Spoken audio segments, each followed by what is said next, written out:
Hola, ¿qué tal? Bienvenidos a un episodio de Películas y Ideologías. En esta ocasión vamos a estar reseñando una nueva película de uno de nuestros directores favoritos, el mismo director de Parasites, que es Bong Joon-ho, un director surcoreano que curiosamente siento yo que casi siempre habla sobre este tipo de dilemas, como que trata de traernos temas políticos que traten de tematizar la desigualdad, como la opresión, la lucha entre oprimidos y opresores, y consideramos nosotros que le quedó muy bien en Parasite, pero en esta ocasión tenemos nuestras dudas, como ahorita lo verán. Pero antes de pasar al análisis, recordarles como siempre que no nos vamos a enfocar en lo estético.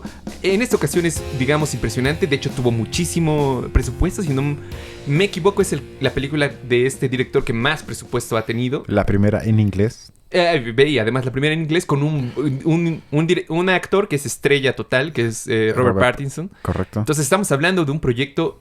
por lo menos en términos de dinero, quizás más ambicioso que Parasite. Ajá. Pero no nos vamos a dedicar aún así a la parte estética, que está, desde mi punto de vista, está bien, sino que vamos a tratar de cuestionarla como un objeto cultural de nuestro tiempo, ver qué nos dice y cuáles son los límites ideológicos que marcan la película de Bong Joon-ho. Sin decir nada más, Cristian. Sí, o sea, a bote pronto, Mickey 17 se puede entender, desde mi punto de vista, como... el primer, digamos, manifiesto fílmico satírico abiertamente antitrumpista realizado en Hollywood.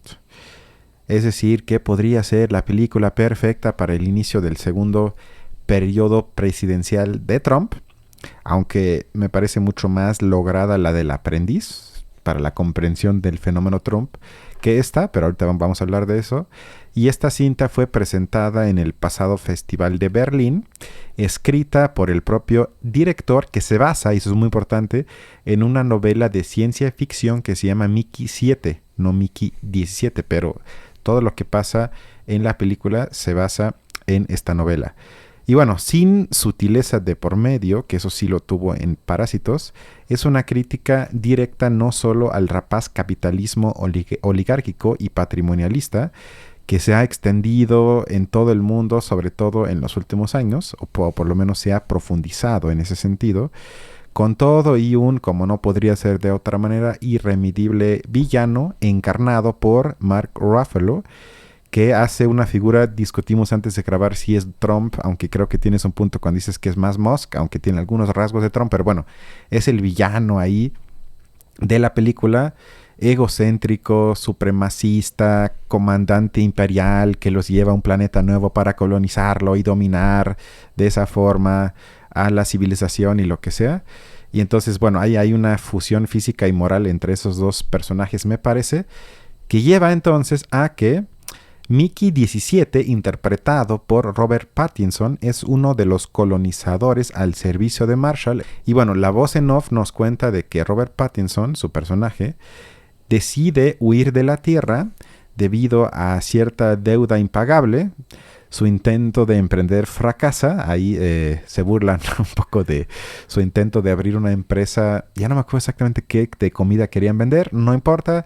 Fracasa, los persiguen, los cobradores o quien sea. Sí. Y ya no encuentra otra forma que embarcarse en la aventura de ese culto espacial, que se parece al movimiento MAGA, al de Make America Great Again, jugando un papel de prescindible. Su trabajo es ser prescindible. Y bueno, ¿qué es esto? Mickey es enviado una y otra vez a misiones suicidas, es decir, que se le asigna a los trabajos más peligrosos, es usado como conejillo de indias en experimentos tipo Joseph Mengele de los nazis, pues está de acuerdo en morir una y otra vez para luego ser creado de nuevo a través de una bioimpresora 3D. Y eso es la trama de la película, sin entrar en spoilers, que tampoco creo que habría tantos, pero la idea básica es reflexionar sobre qué tanto afecta si somos reimpresos a nuestro ser, si somos únicos, si nos encontramos quizás con nuestro propio ser duplicado. Y bueno, sobre estas preguntas gira la película. No sé si quieras comentar algo. Sí, una de las premisas, digamos, básicas de la película, digo, tú lo resumiste bien, es que justamente esa tecnología de clonación está prohibida en la Tierra. O sea que, digamos que aquí se consideró que era demasiado salvaje, demasiado brutal, y entonces dijeron, eso no puede seguir. Sí. Pero justamente Mark Ruffalo es el que nos convence o el que convence a una serie de... Ahí sí es para mí completamente Musk, porque dice, voy a iniciar una expedición al espacio, quizás no hay retorno, quizás muchos de ustedes mueran, pero vamos a intentar extender la raza humana más allá de los confines y yo voy a hacer la ley. O sea, allá afuera en el espacio no hay ley, entonces esta máquina puede ocuparse perfectamente. Entonces sí, es una especie de distopía futurista bastante, bueno, desde mi punto de vista divertida en muchos sentidos, como es un poco el estilo del director. Efectivamente. Y bueno, finalmente yo creo que sí quiere hacernos reflexionar sobre todo en que hay trabajos, digamos, de mierda, que son, digamos, ocupados por gente que prácticamente son prescindibles desde su punto de vista. O sea, en eso no hay que esforzarse mucho, ¿no? Y que ellos son vistos mal por el resto de la nave, son sojuzgados, tienen un estigma. Y bueno, de ahí, como lo empiezan a ver, ahí es donde empieza a fracasar un poco la idea de la película. Porque una de las cosas que hizo fantástica a Parásitos y que tú lo habías mencionado es que no nos da de entrada el análisis y las respuestas, sino que todo lo contrario. La película es más bien un ponernos en duda realmente de que los que creíamos que eran enemigos de clase son tan enemigos como pensábamos. Mientras que en la película es mucho más fácil, por ejemplo, estar en desacuerdo con la figura de Mark Ruffalo. O sea, es muy evidente que es el malo, es fácil estar en contra, pero además, digamos, cierto... hay un momento, digamos, en el que Robert Pattinson se enamora de una chica que es protagonizada por Naomi Aki. Sí. Y entonces se me hace genial porque eso habla también un poco de la ideología, me parece a mí, del director, de que efectivamente hay como una especie de espacio de liberación de ese momento, pero te lo da la misma policía. O sea, no, en ningún momento te liberas. Y de hecho, ella es más bien como una defensora del orden institucional de la nave en contra de Mark Ruffalo, que él más bien es como una especie de déspota, si lo quieres ver así. Sí, de acuerdo, sí. Pero entonces la única diferencia sería que ella representa más bien las leyes, la represión legalizada, por así decirlo, y el otro sí sería un poco más como Musk, Trump. Hay una mezcla extraña. Sí, me parece que la película insiste varias veces en la misma pregunta. ¿Qué significa ser uno mismo cuando se puede fabricar una nueva versión al menor inconveniente? Es decir, cuando ya no es problema reexistir a través de la llamada bioimpresora. Es decir, somos, como pregunta, nuestras decisiones, nuestras emociones o apenas un cúmulo de intensos recuerdos. Porque cuando Mickey 17 se encuentra en la película con su versión de Mickey 18, pierde, creo que un poco, el personaje de la película la ilusión de una supuesta autenticidad. Porque mientras Mickey 17 es, vamos a decirlo, sensible, compasivo y raya en una ingenuidad casi enfermiza, Mickey 17 es audaz, carismático, rebosante de confianza. Que mientras el primero es un mártir resignado al ciclo de reciclaje, el segundo encarna la arrogancia de quien jamás ha conocido la muerte. O sea, ahí abrió para mí la interesante hipótesis de qué pasa si nos tendríamos que encontrar un día con nosotros mismos. El terror, me parece que eso representaría, aunque no profundiza, porque el director en Parásitos y otras cintas anteriores supo analizar el presente. Es decir, yo le llamaría destilar los cinematográficos y confrontarnos realmente con algo. Pero aquí no hay nada de eso o muy poco. Porque hay algunas premisas interesantes, como la que acabo de mencionar, que podrían haber dado lugar a una película notable como la de Parásitos. Pero no creo que saben contar, como dije, lo impactante que sería encontrarse frente a nuestro reflejo, lo que significaría eso para nuestra propia subjetividad. Tampoco se reflexiona sobre la muerte. Hay muchas veces el diálogo que le hacen la pregunta a Mickey, ¿cómo es morir? Y yo pensé, bueno, tal vez se reflexionaría cómo podría ser esa experiencia a la que como humanos no tenemos acceso, que es un tema históricamente muy importante para la filosofía, para la sociología. Bueno, ¿cómo podemos confrontar a lo que nos espera a todos, pero a lo que no tenemos acceso? Pero tampoco se mete en eso. Es decir, que a partir de iniciar ciertas premisas que podrían haber sido interesantes, se inician muchas cosas, pero casi no se cuenta nada a profundidad, y esa historia creo que también se hubiese podido contar de forma más corta y sin la parte de la clonación. En ese caso, me recordó un poco a su funcionalidad como película a Barbie, porque Barbie se construyó con una trama, digamos, poco estable, que se colgaba en varias tesis más o menos feministas. Uh-huh. Es decir, que hubo aquí algo sobre la imagen corporal femenina, ahí algo sobre el techo de cristal, en la otra esquina algo sobre masculinidad tóxica, y así sucesivamente. Es decir, que la película parecía, como lo dije en el programa que hicimos con Mitch y Arandi sobre esta película, una colorida recopilación de varias columnas del New York Times. Y Mickey 17 me da la impresión de funcionar de forma similar, porque según el líder Marshall, interpretado por Mark Ruffalo, que recuerda, como dije, a Trump y Musk, las mujeres en el nuevo planeta serían principalmente máquinas de procreación. Esto es, por supuesto, un comentario sobre el antifeminismo de principalmente los republicanos estadounidenses que ahorita llegaron al poder. Luego también se toca el tema de que los demás seres vivos del planeta nuevo deben subordinarse o serán exterminados. Esto es, por supuesto, un comentario sobre la política climática de la extrema derecha y sobre el colonialismo o llamado neocolonialismo. Luego, el ser humano clonado es presentado como el trabajador ideal, es decir, al límite natural todavía tocado y tematizado por Marx, es decir, que el trabajador debe tener la posibilidad de reproducirse para recuperarse, ya no es un límite, porque ya lo puedo explotar hasta que muere y simplemente lo imprimo otra vez. Es decir, al vencer la muerte ya no existe ese límite. Entonces se tematiza la explotación ilimitada. Sí, todo esto son comentarios sobre el presente, el capitalismo de la actualidad, pero en realidad, y con esto acabo mi comentario, son solo eso, comentarios. Son un puñado de tesis esparcidas, pero no se hace más con ellas, o casi de ninguna de ellas, que el director no tuvo para mí ningún interés en las tesis que plantea.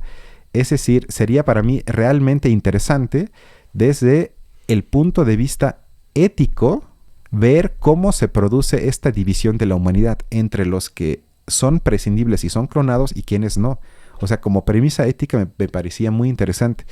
Pero como digo, yo no siento que haya hecho algo de sus premisas que en un inicio son interesantes, pero luego ahí las deja tiradas. Totalmente de acuerdo. O sea, creo que por lo menos esta primera parte que dices sobre el dilema de la clonación, o sea, que al final no se toma realmente a profundidad. No. Que en todo caso hubiera sido más interesante explorarlo de una manera, diría yo, introspectiva, como lo mencionabas, a lo que estamos viendo. Porque esta idea, digamos, de que somos reemplazables, así se llaman, ¿no? Los reemplazables, los prescindibles. Los ¿no? prescindibles, claro. Bueno, yo creo que en el capitalismo hace mucho tiempo que eso se dio. O sea, no necesitas recurrir a clones. Las personas son clones vivientes de trabajadores. O sea, el desarrollo técnico de la forma de producción implica la estandarización de los procesos productivos. Que los carros, como los pensó Ford, se realicen en serie y en procesos iguales. Y los trabajadores también. O sea, ocurre lo mismo. Son estandarizados, primero mediante la educación y los títulos, que lo hablamos en el capítulo sobre la educación, pero también la organización misma del trabajo. Fíjate, yo recuerdo ahora que Marx menciona en El Capital que las diferencias entre los hombres en términos de fuerzas terminan de desaparecer más o menos a partir de los 5 personas. ¿Qué significa esto? Que si tú tienes 3 personas, van a ser, a lo mejor, ahí sí va a importar mucho las diferencias individuales. Digamos que tú eres más grande, a lo mejor jalas más, pero a lo mejor yo puedo hacer otras cosas técnicas, ¿no? Por habilidades un poco más intelectuales. Pero que una vez, digamos, que sumas la fuerza y las habilidades de 5 personas, sin importar la combinación de ellas, más o menos va a resultar el mismo resultado. Entonces, eso es una forma de estandarización, y dice Marx, eso lo descubrieron los esclavistas, cuando tenían que hacer, digamos, ellos tenían a su disposición la gente para empezar a darse cuenta de esas, digamos, como peculiaridades estadísticas. Pero es una evidencia de cómo esa estandarización y clonación que aparece en la película como algo traumático, raro e ilegal, en realidad es la normalidad. Para mí lo interesante hubiera sido más bien jugar con la idea de la clonación dentro de lo que ya vivimos actualmente, de esta estandarización tan grande, que si lo vemos así, te digo, para mí somos como clones casi de trabajadores. Ujú. Y el segundo comentario que quería resaltar es esto que tú mencionas de lo de Marshall y Musk, pensando en, no queremos migrantes, pero sí queremos... La población está cayendo, ¿no? La tasa de natalidad cae. Entonces, mujeres tienen que tener más hijos. Hombres no tengan miedo de tener hijos, ¿no? Pero hijos de color blanco, de rubios, etcétera. Bueno, eso, digamos, llega un momento en el que es absurdo, es ridículo. En la película se ve, en el día a día, digamos, lo vemos. Pero para mí, digamos, lo interesante hubiera sido ver que esta misma idea de la sustitución racial, que parece tan absurda, se encuentra también en el fondo de las ideas de naciones, por ejemplo. ¿Una nación qué es? ¿Por qué solamente hay mexicanos y no pueden luego hibridarse con venezolanos o con europeos?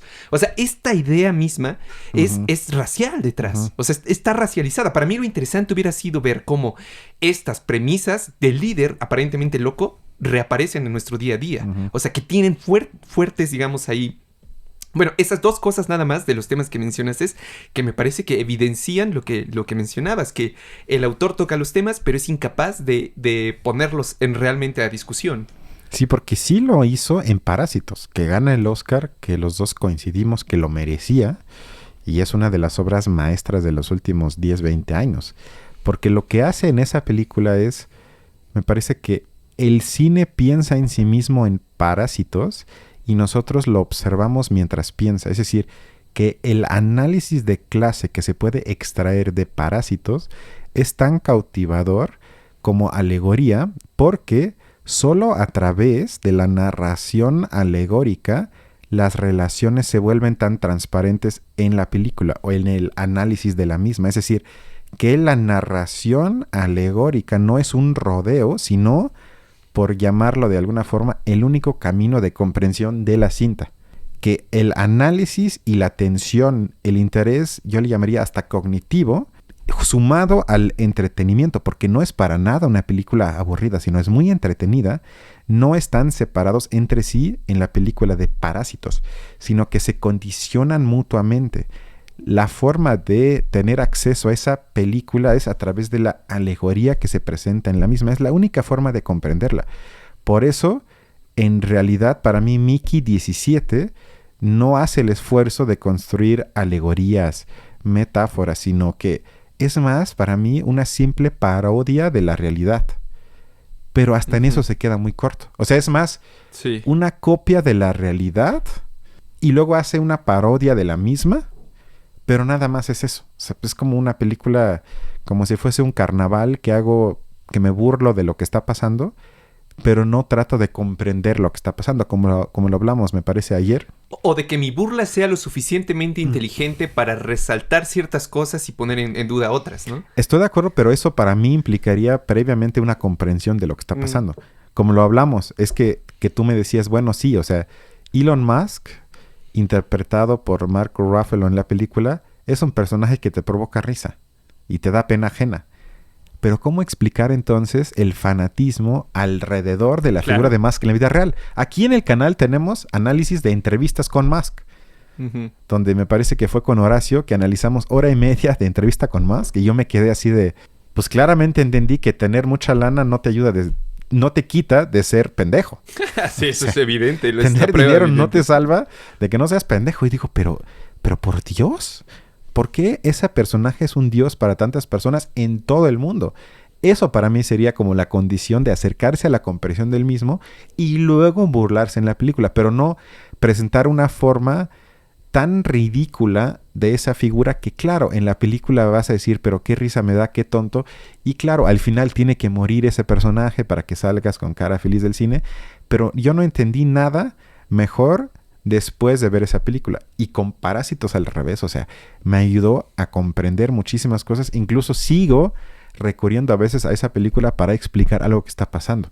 Y con Mickey 17 estoy seguro que en un mes ya no me voy a acordar de nada. Y es una película que, como dices, te dice qué pensar, con qué simpatizar, cuál es el mensaje, tiene un final feliz y su estructura es tan básica que sí fue una decepción para mí, la verdad. Sí, a mí, la verdad, en cierto momento de la película, digo, quienes se atrevan a verla, me recordó un poco a Avatar.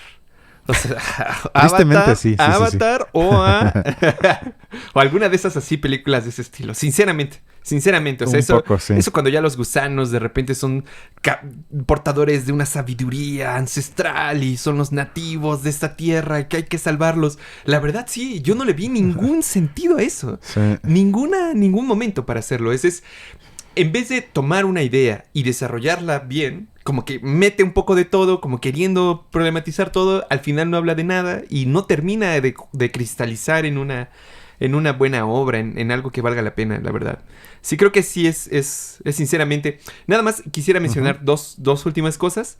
La primera es que aún así me pareció curioso esta idea que menciona el Capitán Marshall, Ruffalo, cuando dice, es que ¿para qué las modificaciones genéticas de los fetos y todo eso? No. Embarazos naturales a partir de especímenes perfectos. O sea, esa me parece que sería justamente la respuesta de un nazi al otro, digamos, al otro cosa súper utópico, ¿no? De la modificación genética, ¿no? Eso sí me parece, no sé, me llamó la atención eso. Sí. Y, bueno, finalmente en algún momento cuando tienen digo, no era para esperarse otra cosa de que iban a haber dos clones, digamos. Pero en algún momento también Pattinson tiene, como ya lo mencionamos, una novia que es la policía. Que claro, ella siempre es buena, siempre salva a todos, hace lo correcto, etcétera, etcétera. Pero independientemente de eso, hay un momento, digamos, en el que hay otra chica que también le está como intentando acercarse a él. Y cuando se dan cuenta que son dos, y como la ley es que si hay dos tienen que morir entonces los dos, o sea que multiplicarse no puede ser bueno. Entonces lo primero que hace la chica, y eso me llamó la atención que lo pusiera, es que en vez de decir vamos a ayudarlos, lo que le dijo a la novia fue, yo quiero uno. Me das uno y yo no te acuso. ¿Cómo la ves? Genial, o sea, porque eso me pareció muy bueno, porque entonces ya no es como, claro, las chicas son chicas, van a ser buenas, van a ayudar a Pattinson, no, o sea, ella sí instrumentalizando, viendo claramente lo que es, pero para mí eso sería como un ejemplo de cómo se representaría, digamos, como, o más bien cómo sería una visión no patriarcal de las mujeres, o sea, que perfectamente pueden ser actores que van a ser perfectamente negativos, malvados, culeros, pero tienen la posibilidad de serlo y muchos seguramente lo son. Y a veces cuando ven la oportunidad de aprovecharse, se aprovechan. Eso por lo menos, digamos, son cosas que sí esa película tiene, que otras películas normalmente no, que sí son muy, muy, muy, muy burdas. Y que por lo menos creo que hacen un poco más amena la película. Sí, o sea, tiene uno que otro instante inteligente y curioso. Pero como tristemente lo tenemos que comparar con su última película, y eso fue Parásitos. Y la dejó muy alta. Si la comparamos con esa, pues es una decepción. O sea, totalmente. Sí se esperaba muchísimo más. Y como dices, con el presupuesto, con el elenco, con el tiempo que pudo hacer la película. O sea, uno esperaría pues algo de más nivel. Quizás no al mismo nivel que su obra maestra, pero sí está muy por debajo de Parásitos. O sea, ni siquiera sé si la recomiendo que la gente la vaya a ver. O sea, en plataforma tal vez sí, pero para ir al cine, mejor vean de la que vamos a hablar la siguiente semana, la del Baño del Diablo. La del Baño del Diablo es muy buena. Parece mucho más interesante que Mickey. Pero incluso, digamos, dentro de la propia filmografía, yo personalmente me gusta mucho este director. Tiene una película que se llama Memories of a Murder, que a mí me parece fascinante. Otras que no son tan buenas. Hay una, por ejemplo, que se llama El tren, no recuerdo a qué, pero la premisa es muy similar a esta. O sea, es un tren gigantesco. La humanidad se acabó, entonces toda la humanidad está metida en ese tren y las partes de adelante del tren es la parte de élite, quienes tienen el poder, quienes controlan la dirección, y los de atrás están como en la pobreza, viven, digamos, de la miseria, son explotados, y la película es un enfrentamiento entre los dos, pero ahí también le pasa lo mismo que me parece que ocurre en esta, porque es muy fácilmente ver, claro, los de adelante del tren, élite, los de atrás del tren, los de abajo. Entonces es eso justamente que puso en duda en Parásitos. Sí. Que en Parásitos es justamente lo genial de que no sabes entonces quiénes son los opresores y oprimidos. Ninguno. En realidad todos estamos metidos en este juego. Sí. Ahí sí es donde creo que ahí le faltó un poco más de genialidad. Pero bueno, es un director que vale la pena ver. Y yo diría, si van a ver algo así, hay otras películas en las que trata un tema similar que quizás valdría más la pena ver. Yo propongo que no vean Mickey 17, sino una vez más Parásitos. Sería mejor. Sí, totalmente. O sea, tristemente esperemos que con futuras películas otra vez suba de nivel. No sé si tienes algo más. Pues nada más, nos estamos viendo entonces el siguiente fin de semana. Hasta luego. Cuídense, bye.